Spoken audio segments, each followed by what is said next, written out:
आपण बघू शकता सध्या मी आलोय मरोल MIDC मध्ये। मरोल MIDCचा आता आपण भाग संपूर्ण बघू शकता। ही परिस्थिती इथं काय आहे, इथं काय चाललंय काय नाही, इथं सोसायटीच्या MIDCला काही सुद्धा माहीत नाही। ही परिस्थिती आहे या MIDCची। कुठलाही काम काय होतं कमीत कमी MIDCचे जे पदाधिकारी आहे त्यांना कळले पाहिजे की आपण ते गाळा इथं आहे, त्या गाळ्यामध्ये त्यांचा काय कारभार चालू आहे, त्या गाळ्याचा कारभार कोण बघतोय, काय त्यामध्ये चाललंय। इथं MIDCची परिस्थिती तुम्ही बघू शकता। कुठल्या परिस्थितीत हे रोड हे सर्व इथं ठिकाणं आहेत। यांचा मेंटेनन्स MIDC घेत आहे, यांचा देखभाल MIDC घेत आहे, पण शासनातर्फे MIDC तर्फे यांच्यावर काही कारवाई का होत नाही ह्याची परिस्थिती बघणं गरजेचं आहे। ह्यांच्यावर कारवाई कोण करणार, ह्यांच्यावर कारवाईचा बडगा कोण उचलणार, ह्यांच्यावर कारवाई करण्याचा अधिकार कुणाला आहे।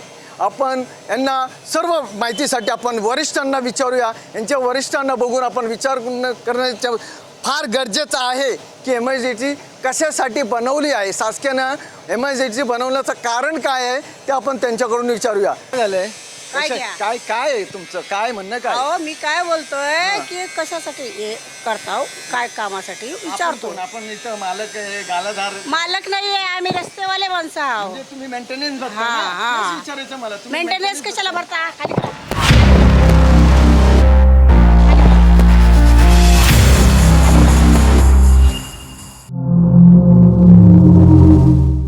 मी विचारतोय खाली।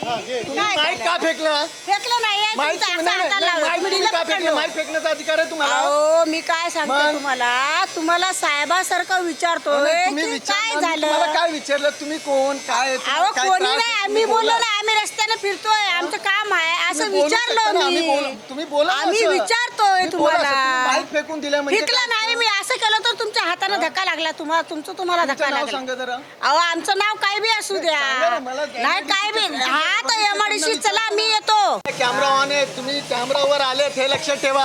हे आपण बघू शकता हे सर्व गवाह आहेत, हे ना स्वतः बघितलं। हा त्यांनी माईकवर हात लावलाय माईकवर हात लावलाय आणि आपली माईक पडलेली आहे। हा ह्याच्यावर आपण वरिष्ठांनी विचारूया काय कारवाई करेल। आपण बघू शकता सध्या मी आलोय मरोल नंदधाम उद्योग सर्व्हिसेस कोऑपरेटिव्ह सोसायटीमध्ये। इथं आम्ही मीडिया आलेलो होते, इथं फुटेज घ्यायला। ह्यामध्ये जे गौडबंगल चालू आहे ह्याचा आम्ही व्हिडिओ शूट करायला आलो होतो। सध्या माझ्यावर त्या बाईचं, कोणतरी बाई होती आतमध्ये, त्याचा आम्ही बाईट घेतला। माझ्यावर, आमच्या कॅमेरामॅनवर माझ्यावर हल्ला केल्यात आलात की आपण बघू शकता मुंबईसारख्या महानगरीमध्ये पोलिसांची धाक राहिलेली नाही। एक गुंड इसम येऊन आपल्यावर एक हल्ला करत आहे, म्हणजे मीडिया किती सुरक्षित आहे महाराष्ट्रात हे तुम्ही बघू शकता। माझ्या समोर तो परिसर आहे। आम्ही या मॅनेजरला विचारलो, मनोज बेरी म्हणून होता, तो आले, आम्हाला बोलले की आम्ही 10 तारखेला आमचा ठराव करून तुम्हाला 11 तारखेला परमिशन देऊन तुम्ही फुटेज घ्या। म्हणजे तुम्ही विचार करू शकता या MIDC मध्ये काहीतरी मोठा घोळ होत आहे। आम्हाला शूटिंग करणं, आम्हाला ह्यामध्ये काही तरी घोळ मोठा चालू आहे की आम्हाला का थांबवण्यात येत आहेत ह्याची सखोल चौकशी झाली पाहिजे।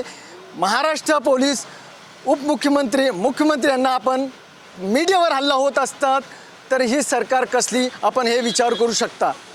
जर मीडियावर हल्ला होऊ शकतो इथं दिवसा ढवळात, तर सामान्य माणसाची काय परिस्थिती होऊ शकते हे विचार करू शकता आपण। आम्हाला इथं थांबवलं जातं आहे की आपण इथं शूट करू शकत नाही, व्हिडिओ काढू शकत नाही आणि आमच्यावर वरून हल्ला होत आहेत। ह्याची जबाबदारी कोणाची, पोलीस प्रशासन की सरकार, ह्याच्यावर कारवाई काय करणार?